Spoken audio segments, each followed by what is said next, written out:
I've been a chemist most of my life, and chemists are smelly. You know, we, as a culture, have pretty much rejected them. We don't want any chemicals in our food. We don't want any chemicals anywhere except in our oil, and we maybe would rather have that not have chemicals in it. So chemists are, they've been pretty much downgraded in our society. So the beautiful minds are physicists and mathematicians, and but not chemists. And I'm just going to talk about. I'm not going to talk about what I'm doing right now. I'm going to talk about something that I did. There was a lot of discussion between me and my wife as to what I would talk about, because if I talk about the invention of PCR, which is an interesting story, it's just too complicated to explain to an audience that you can't see, which I can't see you guys. And what isn't that complicated is my first experiences with a technical kind of a thing. The kind of thing that I was later going to learn was the way things worked when I finally went to Georgia Tech. And I said, well, that's engineering and stuff. But I already knew that as a 13-year-old. And I've often wondered about how the hell did I know how to, that if you wanted to find something out, the best way to do it was not to look it up in a book, but to do an experiment, and you could do it in your backyard kind of thing. So this whole process, I had never figured out how come I knew that at 13, but I did. And I wanted to design a rocket. Most 13-year-old boys back then, it was in the 50s, wanted to do that. They wanted it to make a certain noise when it took off, which was not a bang, like a boom, because the kind of stuff that they entrusted you with in the amateur rocketry guides and stuff was like zinc, sulfur, various fuels, but they exploded and the rocket would go up end over end, and it was kind of stupid looking compared to the Cape Canaveral rockets, which went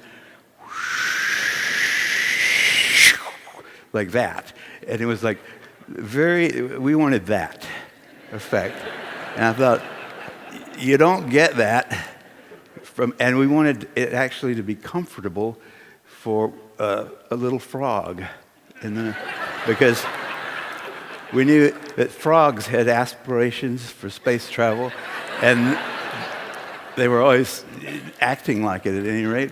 And it needed the specification. It needed to fit inside of those little canisters that they sold you film in back then. When people used film, these little silver cans that you screw the top down, and that needed to be stuck in the top of the rocket, and it needed to have some kind of padding to make it not uncomfortable for the little frog, and also to keep it from being hot. So there was a whole lot of considerations in the design, but all of them are things that I did assiduously, did experiments to see if they work. We did and we had a book. See, it was from Fort Sill, Oklahoma. There was a missile base there, and they provided young amateur rocketeers with a little book, which was pretty much worthless because they were worried about telling you anything that might blow your head off. And like that included almost anything that was going to make a good rocket fuel had that potential. But it did, the way it told you what we really needed to know was this one paragraph near the end that one of my friends, Buzz Wilson, who has just sent me that book recently, and it says, "Do not ever heat a mixture of sugar and potassium perchlorate." And I thought, and at the time when I read that, I said, why the hell would anybody want to do that? Why sugar? And the druggist up the street, which is back in the 50s, late 50s, remember the Russians had put a satellite up, the Sputnik thing, and we were desperate to catch up. And little boys making rockets was actually considered patriotic. It was like, you weren't like some little kid that was going to blow the neighborhood up. You could set them off in your own yard. And this is, I mean, so, and the druggist in our neighborhood would, you know, I asked him, I said, do you have any potassium perchlorate? And he said, no. He said, we've got potassium nitrate. And I said, that would probably do it, you know. And so I knew a little chemistry at 13, but I knew that was an oxidizing thing like potassium perchlorate. Wasn't quite as active, but I thought, and why would you heat a mixture of it? You know, what would that do? So going back, I don't know why the spirit of Isaac Newton was hanging around my house, but I knew that if you want to find something out, you don't look it up in a book, you do it. You do an experiment. So the first thing I had to deal with is what proportion of potassium nitrate to sugar would make this thing not something you'd want to heat, you know? And so I made 10 little piles in my driveway of potassium nitrate and sugar at 10 different ratios, and lit them on fire and watched them, because I knew what you want from a rocket fuel is you want something that burns rapidly and turns the solid of the fuel into gas. You don't want any residue, because that would mean it's not sufficient. I mean, an efficient rocket fuel would be 100% turned into a gaseous state, and it would happen quickly, and it would cause some heat. And so I looked at the little piles burning. I said, there, 50-50 by volume. That was lucky, because it meant when you're mixing the stuff up, it turns out that's 60-40 by weight, but by volume, which was easier for me to deal with, it was 50-50. And so I said, all right, what happens now when you heat it? And what are they talking about, what you're not supposed to do there? And I thought, oh, you know what you're supposed to do? Probably you would heat it because it would make a more intimate mixture out of those two things. You don't want to explode it right there before you put it in the rocket. But it would be nice if they were very, very well mixed. And if you heated it to the point where the sugar melted, which sugar will do, they call it caramelizing, it would mix the two ingredients thoroughly. And it turned out by just the good fortune of this particular mixture was that it would melt, and then it would set back up as a nice hardened solid that was it would burn like a bat. It was like, whereas the powder would just go shh, the little pieces of this, once the solid was fused again, it was like solid. Just a little ball of it would dance around when you lit it on fire. And I thought, that is a rocket fuel. And that will get a frog into space. And so now, and the beauty of Columbia, South Carolina in the late 50s, in light of the Soviet advance in space, was that everybody that would these days try to put you in jail for messing with that kind of stuff was happy to help you out. Like the guy at the hardware store would sell us dynamite fuse, you know, 100 feet of dynamite fuse at a decent price, and the druggist, I said, we need this in larger quantities. The potassium nitrate. So he started buying pound jars of potassium nitrate. And we started doing some really interesting, at first we were just doing experiments where we'd mix it, just do the chemistry part of it, see what was the best combination the best sort of conditions. And then we started to make the rockets. And the first ones we made were they were little, things about this big, aluminum tubes, and we graduated after a while to big ones. They were about 4 feet tall, and they were 1.25 inches in diameter, and they were made out. We decided that something heavier than aluminum would make a better rocket, because what we wanted is it to be stable. We did not want it to flip around and around as it went up. We wanted it to have inertia. And the fins that we didn't weld them, we spot welded them is what we did onto the bottom, which we slowly, meticulously cut the damn things out of 1/8" steel. And that was a long, hard process. And we had to do it often because sometimes they crashed. But we made nice fins. I studied the physics as it was. In one of the books I had, it talked about the fact that the nozzle, you don't just punch a hole in the bottom of a rocket. If you want it to break the sound barrier, you have to make a funnel, make a nozzle at the bottom, which has an inward, like a 60-degree inward going phase, then a little section that's about the size of a pencil. Fortunately, because we could make it we were making this out of a plaster of Paris that had asbestos in it, and we could make the nozzle, and so it's supposed to come in at 60 degrees and go out at 30, and that's supposed to allow it somehow to break. It didn't explain to me why that would break the sound barrier, but I didn't even know what the sound barrier was exactly, except that the jets did it. I mean, the jets flying over our house, we could hear when they were going faster than the sound. And it sounded exciting too, you know. So we made the nozzle. This was in the summer. We had lots of time to kill, you know. So we could work on this all day long. And my mother was a dear lady who somehow had the idea that the only danger that we were ever in from doing this stuff was to blow our eyes out. So she would be watching out the upstairs window, like, now don't you boys blow your eyes out, you know? But I figured, well, as long as we don't blow our eyes out, it's okay if we burn down a tree, which in one time when you were making this fuel, you'd have to melt the potassium nitrate and sugar together in a little pot over a charcoal stove. We did it outside, which is a good idea, because we could have done it in the house and we'd have had a real problem.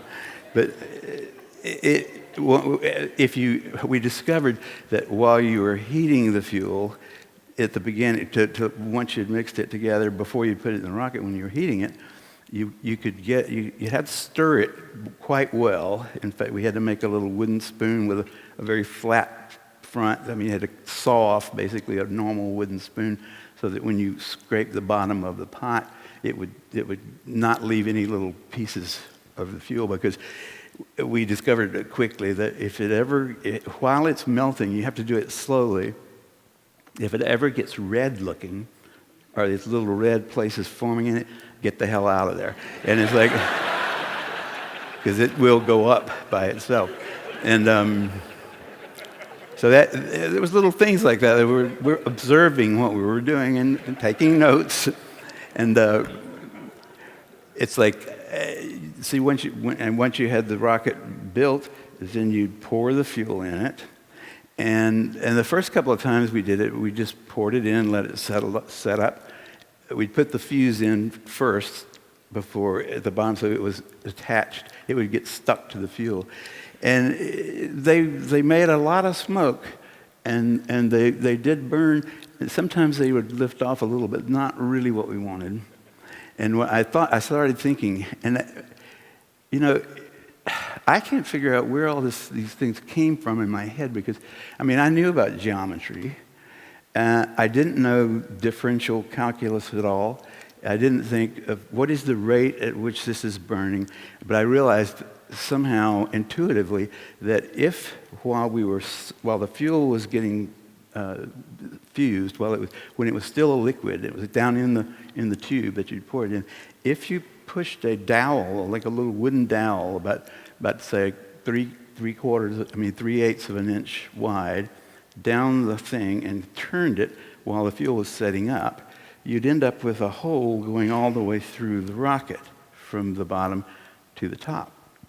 And you could put a piece of balsa wood, like a little circle of balsa wood on top of that, at the very top of it, and pour another 5 or 6 inches of fuel on that to plug the top.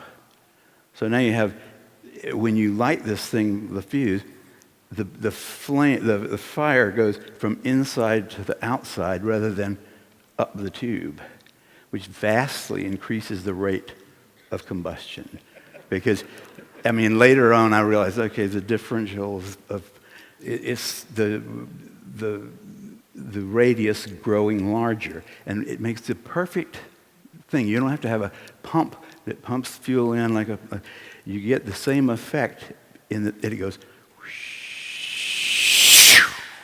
because as it's going up, as it's burning a bigger and bigger area as it goes up, as it does its little burning thing.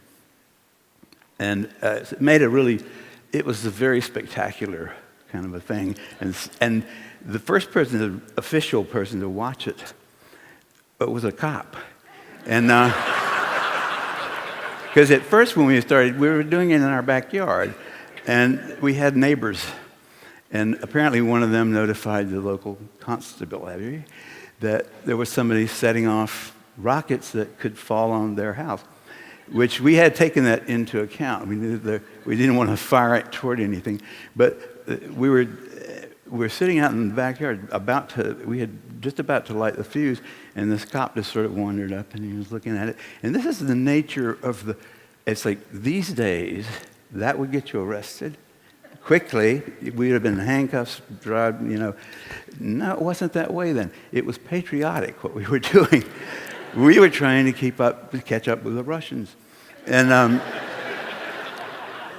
so the cop just sort of, he looked at it, and the guy, Jimmy Papadale was his name, one of my friends who was lighting the fuse wasn't facing toward where the cop was coming from. We were sitting back away watching, and we saw him, and we said, "Jimmy, no, don't." And he didn't understand why, and he went ahead and lit the fuse. And the cop just sort of watched it, and this time it went, it was a nice, fairly good, that was when we were still using the aluminum, and it wasn't quite as impressive as later. But the cop was impressed, and it went up way over the houses and everything. And so he kind of encouraged us to say, doesn't one of you have a driver's license? And you can drive this thing out of town? Because, he explained to us that there was an abandoned sand pit about 10 miles outside of Columbia that he thought it would make a good rocket range. And so that was a very helpful cop.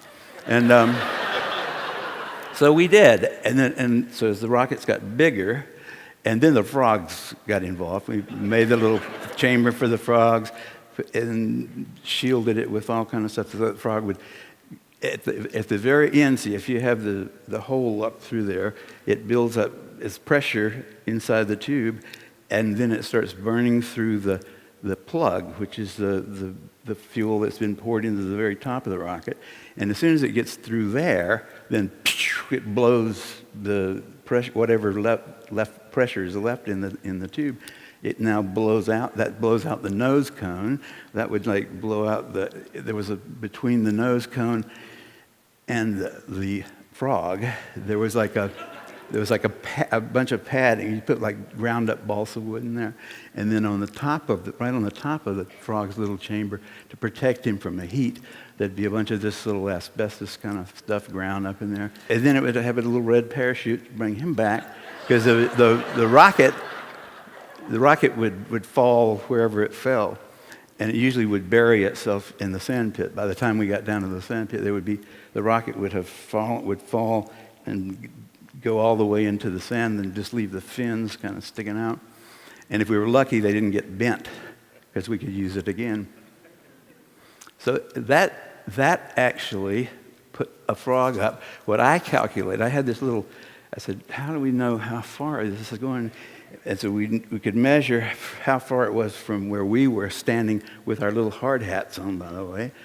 And we did not worry about blowing our eyes out by then, because my mother was back home, not in the window watching us.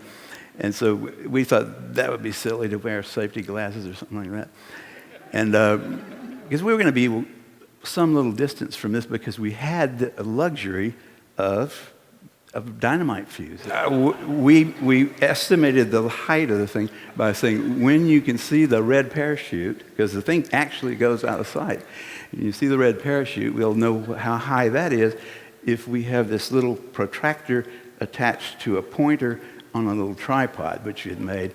So you point it up and say, okay, there's where I saw the thing the first time, assuming that it's right above where it took off. This is how you can do it with trigonometry. You can determine how high the thing went. And I said, when I see it, it's 2 miles high. And Buzz, one of my friends, Buzz, his dad was a pilot. He had a little Cessna.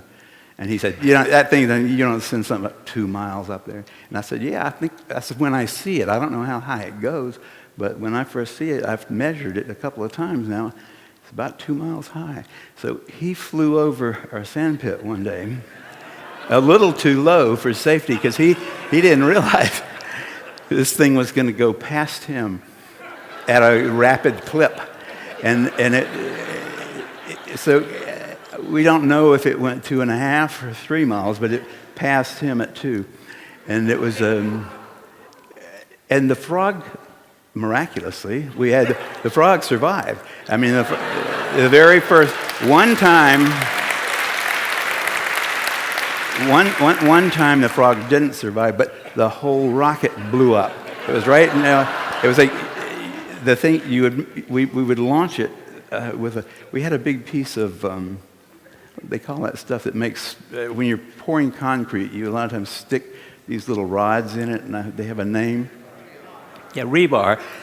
We had that. It was about 20 feet long, and it was stuck in the sand, and it had the direction that the rocket was supposed to. Because when it first takes off, the fins won't do it any good.